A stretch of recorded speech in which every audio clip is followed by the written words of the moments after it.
Hello student, by Sameem sir education channel में आपका स्वागत है। इस वीडियो में हम बताने जा रहे हैं क्लास 10 का अध्याय 2 का प्रश्नावली 2.2। और प्रश्नावली 2.2 को बताने से पहले हम बताएंगे कि बहुपद का गुणनखंड कैसे करें, बहुपद की गुणनखंड करने के बाद बहुपद का शून्य कैसे निकालें और बहुपद की सत्यता की जांच कैसे करें, क्योंकि चैप्टर में आपका यही है। तो इस चैप्टर में आप शुरू से अंत तक बने रहें। आज के टॉपिक पर चलते हैं। बहुपद के शून्यकों और गुणांकों में संबंध। ये संबंध हम अभी स्थापित करेंगे कि बहुपद में किस प्रकार शून्यकों और गुणांकों में संबंध होता है, उसको हम दिखाते हैं। तो सबसे पहले एक बहुपद लेते हैं। बहुपद अपने से हम लेते हैं जो बहुपद ये होता है, ये x square plus b x plus c. ये बहुपद के फॉर्मेट है। ये बहुपद के फॉर्मेट है, मतलब इस रूप में द्विघात बहुपद होता है। क्या होता है? द्विघात बहुपद इस रूप में होता है, ये x square plus b x plus c. इस बहुपद के फॉर्मेट में आपका ये और बी और सी नजर आता होगा। तो ये बी और सी क्या चीज है? तो ये बी सी जो है अचर पद है। ये बी सी क्या है? अचर पद है। और यहाँ एक्स भी आपको नजर आता होगा। तो एक्स जो है आपका चर पद है, इसको आपको जानना है। एक्स जो है चर पद है और ये बी सी क्या है? अचर पद है। एक्स चर पद है, इसको जानना है, सबसे पहला चीज है। अब हम चलते हैं इसका शून्यकों और गुणांकों के संबंध में चलते हैं। क्या संबंध होता है? संबंध दो प्रकार के होते हैं। दो द्विघात है तो दो प्रकार के होंगे। एक होंगे शून्यकों का योग, शून्यकों का योग, ये एक संबंध है। ये क्या होता है दोस्तों? इसको आपको याद रखना है। शून्यकों का योग होता है माइनस एक्स का गुणांक, ये याद रखना, माइनस एक्स का गुणांक बटे एक्स स्क्वायर का गुणांक। अब इसको हम समझाते हैं। माइनस एक एक्स का गुणांक और एक्स स्क्वायर का गुणांक क्या है? तो देखिए इस फॉर्मेट में, बहुपद के फॉर्मेट में जो एक्स है बीच वाले, ये एक्स है। तो एक्स में जो चीज गुना होता है वही होता है एक्स का गुणांक।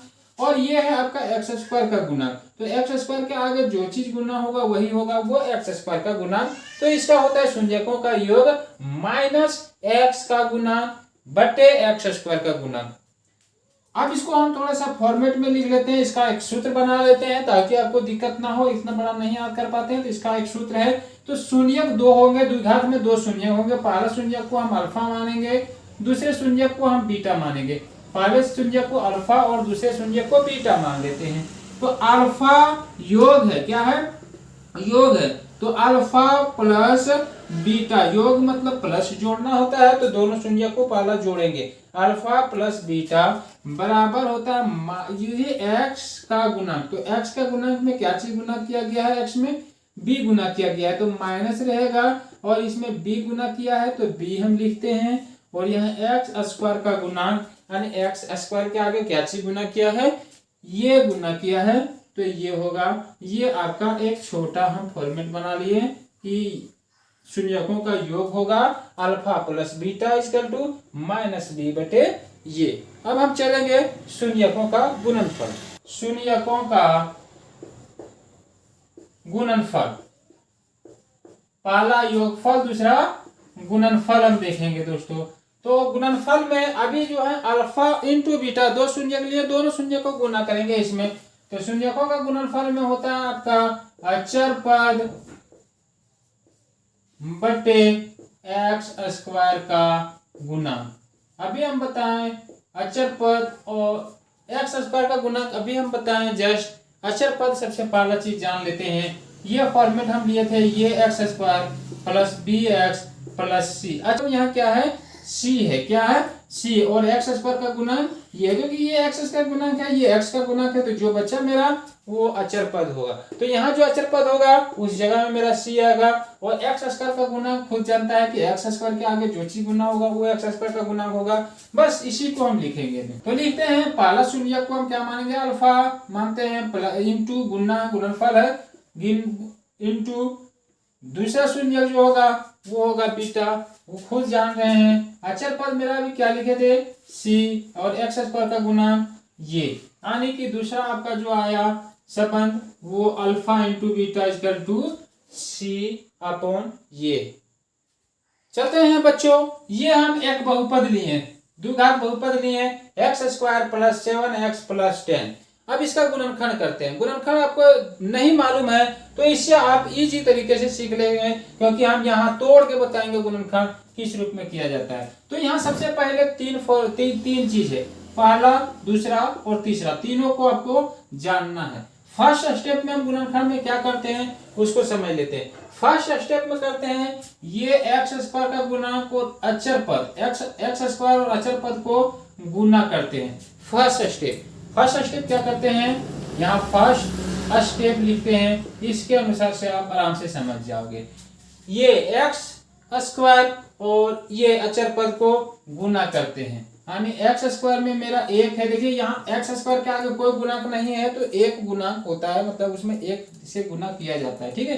तो एक और एक्स स्क्वायर है तो एक्स स्क्वायर, और इसको क्या बोले हम कि दोनों को गुना करना है, यानी 10 को गुना करेंगे तो ये मेरा आएगा 10x स्क्वायर। इसको जानना है ये कितना आया 10x स्क्वायर। फर्स्ट स्टेप ये करना है, इसको गुना करना है, ये करना है, इसको कहीं लिखना नहीं है, अपने माइंड में लिखना है, ये चीज जानना है, इसको माइंड में लिखें हम। ये आया मेरा 10x स्क्वायर। अब देखना है ये जो है दूसरा स्टेप। सेकेंड स्टेप में क्या करना है उसको आपको समझ लेना है। सेकेंड स्टेप में जो आपका बीच वाले ये है, ये पार्ट जो है बीच वाले 7x, ये 7x को किस रूप में विभाजित करेंगे, कैसे तोड़ेंगे, चाहे आप पहलवान लगा के तोड़े या तो लाठी से तोड़े, जिससे भी तोड़ना है वो आप पे डिपेंड करता है, आप तोड़े, हमको उससे मतलब नहीं है, सिर्फ टूटने से मतलब है। 7x को इस रूप में तोड़ना है कि गुना करने के बाद 10x स्क्वायर आना चाहिए और जोड़ने या घटाने के बाद मेरा यही चीज आना चाहिए। इसको इस रूप में तोड़ेंगे। तोड़ना किस रूप में है, सबसे पहला चीज है ये चीज समझना, ठीक है। इसको तोड़ते हैं हम। 7 है तो 7 को हम तोड़ेंगे, कौन कौन सी संख्या लिखेंगे जो जोड़े तो 7 आएगा, तो आपका जवाब आएगा 5 और 2। तो 5 और 2 को तोड़ेंगे तो मेरा 7 आएगा, 5 और 2 जोड़ेंगे तो 7 आएगा, मतलब 7 आ गया। क्या 5 और 2 को गुना करेंगे तो मेरा 10 आता है, तो हाँ 10 भी आ गया, मतलब ये चीज मेरा सेटिस्फाई हो गया। मतलब 7 को इस रूप में तोड़े कि मेरा 10 भी आ गया और जोड़ने के बाद 7 भी आ जाएगा। तो चलते हैं इसको हम किस रूप में लिखते हैं उसको समझ लेना है, ठीक है। तो 7 को हम तोड़े 5 और x प्लस 2x। क्यों 5x और 2x लिखे वो चीज समझ लेना है। 5x और 2 को, 5 को और 2 को जब हम जोड़ेंगे तो ये 7 आएगा, और 4 जुड़ता है तो केवल 4 होता है, इसका घात में कोई परिवर्तन नहीं होती है। पर लेकिन 4 और 4 गुना होता है तो उसका घात जुड़ता है। देखिए घात इसका 1 है, इसका 1 है, और ये बेस समान होता है, घात मेरा जुड़ जाता है। क्या होता है, घात जुड़ जाता है, मतलब ये स्क्वायर बन जाता है। तो बस इसी को हम गुना करते हैं, ये जोड़े तो 7x आया, मतलब ये चीज आ गया। अब गुना करेंगे 5x और 2x को तो ये मेरा 5 दूनी 10 होगा, और x गुना करेंगे तो x स्क्वायर होगा, मतलब ये चीज आ गया। यानी ये चीज मेरा सेटिस्फाइड हो गया कि 5x प्लस 2x के रूप में हम इसको तोड़ सकते हैं। तो बस इसी चीज को हम यहाँ लिखेंगे दोस्तों। ये चीज हम सेम टू सेम वही रहने देंगे जो लिखा हुआ है, फर्स्ट और लास्ट वही रहने देंगे जो लिखा हुआ है, सिर्फ हमको चेंज करना है तो बीच वाले ही चेंज करेंगे। जिस रूप में हम तोड़े हैं बस उसी को लिखेंगे। यहाँ प्लस है तो प्लस देंगे, 7x को हम तोड़े हैं 5x और 2x में, तो यहाँ लिखेंगे 5x प्लस 2x, क्योंकि 5x प्लस 2x में तोड़े, 5x प्लस 2x हम लिख दिए, प्लस ये वही रहेगा। हम अभी बोले कि फर्स्ट और लास्ट वही रहेगा, केवल बीच वाले क्रिया होगी। यहाँ करने के बाद आपको 2 भाग में विभाजित कर देना है, इसको लिख लेना है, इंडिकेट कर देना। देखिए इतना हम अलग किए, इतना अलग किए, ये चीज समझ लेना है। इसको अलग किए x square plus 5x, plus बीच वाले रहने देंगे, और इसको अलग किए 2x प्लस 10। अब इसको इतना हम अलग क्रिया करेंगे, इतना अलग क्रिया करेंगे। क्या करते हैं, सबसे पहले देखते हैं इसमें क्या क्या चीज मिलता है, उसको कॉमन लेते हैं। यदि नहीं आपको मालूम है कि क्या क्या चीज मिलता है तो इसको तोड़ देते हैं, अलग अलग करते हैं। यहाँ देखते हैं 2 x है, 1x और गुना है x, तब बना है मेरा x स्क्वायर, क्योंकि अभी हम जस्ट बताएं कि x गुना होता है तो घात जुड़ता है। तो यहाँ एक्स एक्स गुना हुआ तो एक्स स्क्वायर बना, और 5 में मेरा है 5 गुने एक्स। देखो इतना को हम तोड़ के इतना अलग कर दिए, ये प्लस है तो प्लस ही रहने देंगे, इसको भी हम तोड़ के अलग करेंगे, ये 2 है और इसके बीच में कोई चिन्ह नहीं है तो गुना का चिन्ह है और एक्स है, फिर यहाँ प्लस है तो प्लस रहने देंगे। 10 में देखिए क्या क्या चीज है, मेरा 2 है और 5 है, इसको अलग कर दिए, 2 और 5 क्यों किए, क्योंकि 5 दूनी 10 है। ठीक है, इस रूप में था, अलग कर दिए। अब देखते हैं इतना में हम फिर से लेते हैं और इतना अलग से लेते हैं। क्या लेते हैं, इसमें जो जो चीज मिलता है दोनों में, यहाँ प्लस से इधर और प्लस से इधर जो चीज मिलता है उसको हम कॉमन लेते हैं। तो देखते हैं यहाँ भी एक्स है और यहाँ भी एक्स है, यहाँ 5 नहीं है, यहाँ 5 है, मतलब 5 नहीं मिलता है पर एक्स मेरा मिलता है, एक्स इसमें भी है एक्स इसमें भी है, तो एक्स को हम क्या किए, कॉमन ले लिए। तो यहाँ से ये बाहर हो गया तो बचा सिर्फ एक एक्स, फिर यहाँ प्लस बचा और यहाँ से एक्स बाहर हो गया तो बचा 5, इसको हम लिख लिए। ये प्लस है बीच वाले, इस प्लस को हम लिखेंगे। यहाँ देखते हैं कौन कौन सा चीज मिलता है उसको बाहर करते हैं। तो यहाँ 2 है, यहाँ भी 2 है, मतलब 2 मिल रहा है तो 2 बाहर किए। यहाँ एक्स है, यहाँ एक्स नहीं है, नहीं मिल रहा है, कोई दिक्कत नहीं, यहाँ 2 बाहर किए तो बचा क्या, एक्स, तो एक्स लिख दिए।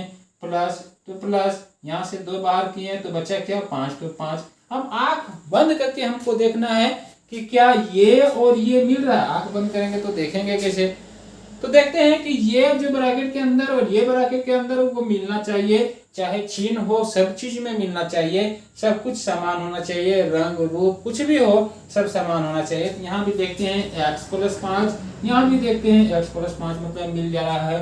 अब ये दोनों में से मेरा जो मिलता है उसको हम कॉमन लेते हैं, तो ये मिल रहा है और ये मिल रहा है, तो इसको हम बाहर करते हैं, x + 5 ये बाहर किए। यहाँ से x + 5 यहाँ लिखा गया तो बचा क्या, x बचा तो x लिख देंगे। यहाँ से ये यहाँ आ गया तो बचा क्या, 2, क्योंकि ये प्लस था प्लस दिए, यहाँ 2 बचा तो 2। इस रूप में आपको गुणनखंड करना है। आपको हमको मालूम है कि गुणनखंड आपको अब आसान तरीका से आ गया होगा दोस्तों, चाहे कितना भी हार्ड गुणनखंड हो आप बना लेंगे। चलते हैं अब इसके बाद हम यहाँ से चलते हैं इसका शून्यक निकालेंगे।